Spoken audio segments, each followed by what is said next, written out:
Bonjour à tous, c'est Séverine, bienvenue sur Trouver la paix et la joie. Je suis ravie de vous retrouver après un rythme beaucoup plus léger pendant les vacances.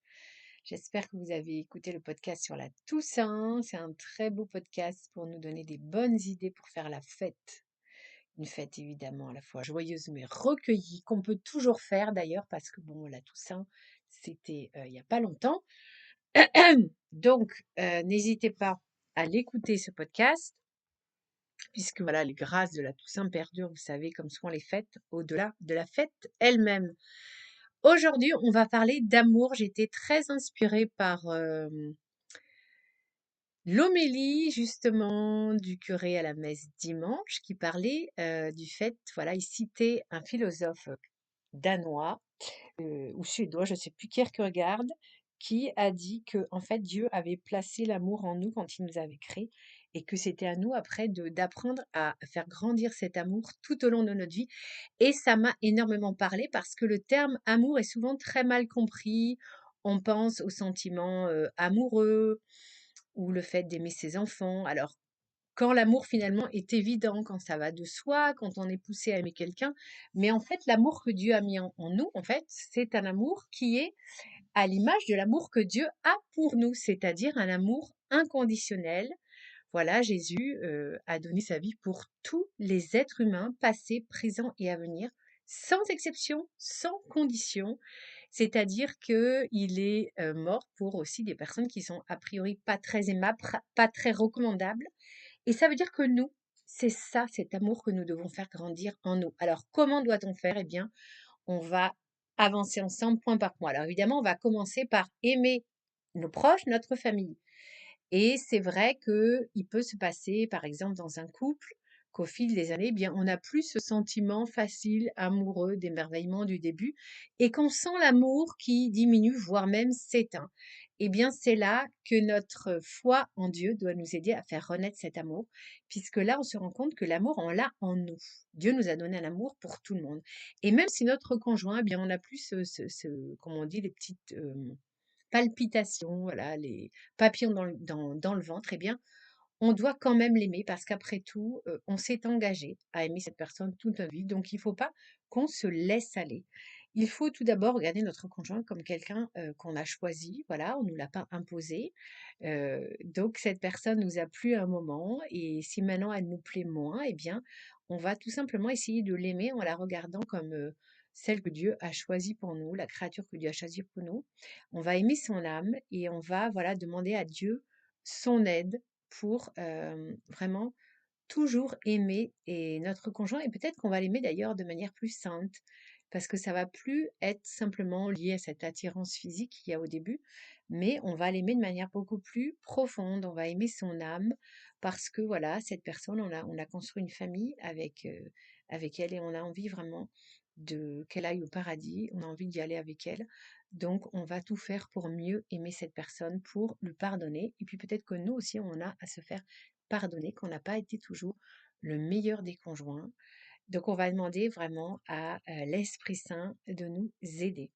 Et c'est pareil pour les enfants. Alors, c'est facile d'aimer ses enfants quand c'est les petits bébés, tout ça. Puis, au fil des années, voilà, ils sont adolescents, puis ils font des choses qui nous déplaisent fortement. Ils ont des fréquentations qui ne nous conviennent pas. Ils ont des drôles de looks. Ils arrêtent d'aller à la messe. Eh bien, on va quand même les aimer parce que c'est ça l'amour inconditionnel. On n'aime pas la personne parce qu'elle fait tout ce qu'on a envie heu, qu'elle fasse ou parce qu'elle coche toutes les cases parfaitement, parce que nous-mêmes, nous ne sommes pas parfaits et Dieu nous aime de manière inconditionnelle. On va continuer à aimer ses enfants, même s'ils nous déçoivent. On va se dire, voilà, ces enfants, bien, ils sont sur un mauvais chemin et on va prier justement pour eux, pour que, voilà, Dieu les ramène dans le droit chemin. Et moi, je trouve qu'il y a une façon assez belle de toujours rester dans l'amour de ses proches.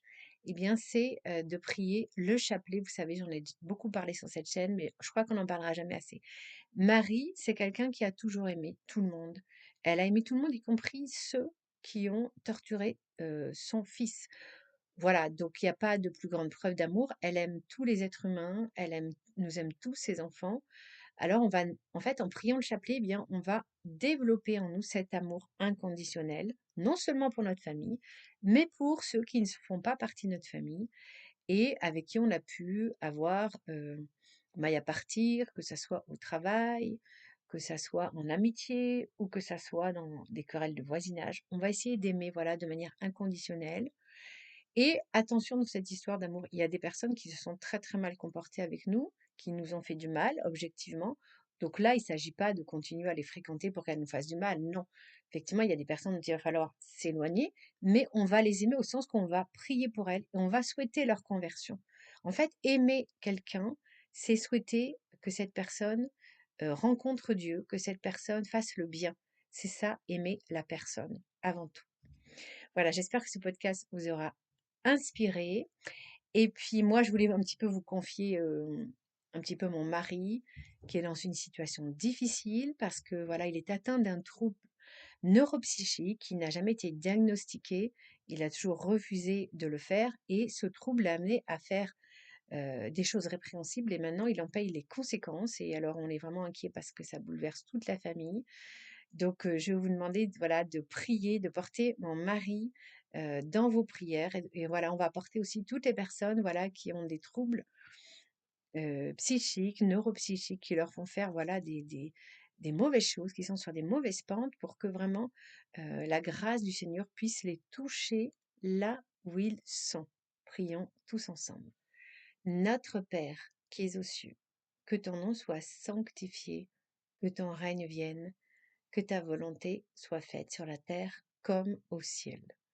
Donne-nous aujourd'hui notre pain de ce jour. Pardonne-nous nos offenses, comme nous pardonnons aussi à ceux qui nous ont offensés, et ne nous laisse pas entrer en tentation, mais délivre-nous du mal. Amen. Merci frères et sœurs d'avoir prié avec moi ce Notre Père. Allez, on rajoute un petit Je vous salue Marie. Voilà, pour mon mari et pour toutes les personnes atteintes de troubles neuropsychiques, que le Seigneur puisse leur apporter la sérénité, que ces personnes acceptent de se faire suivre et qu'elles puissent rentrer dans le droit chemin. Je vous salue Marie, pleine de grâce, le Seigneur est avec vous. Vous êtes bénie entre toutes les femmes, et Jésus, le fruit de vos entrailles, est béni. Sainte Marie, Mère de Dieu, priez pour nous pauvres pécheurs, maintenant et à l'heure de notre mort. Amen. Voilà, frères et sœurs, si ce podcast vous inspire, merci de liker, de partager. Pensez à vous abonner, à activer la petite cloche et on se retrouve mercredi pour un nouveau podcast. D'ici là, soyez bénis. À bientôt.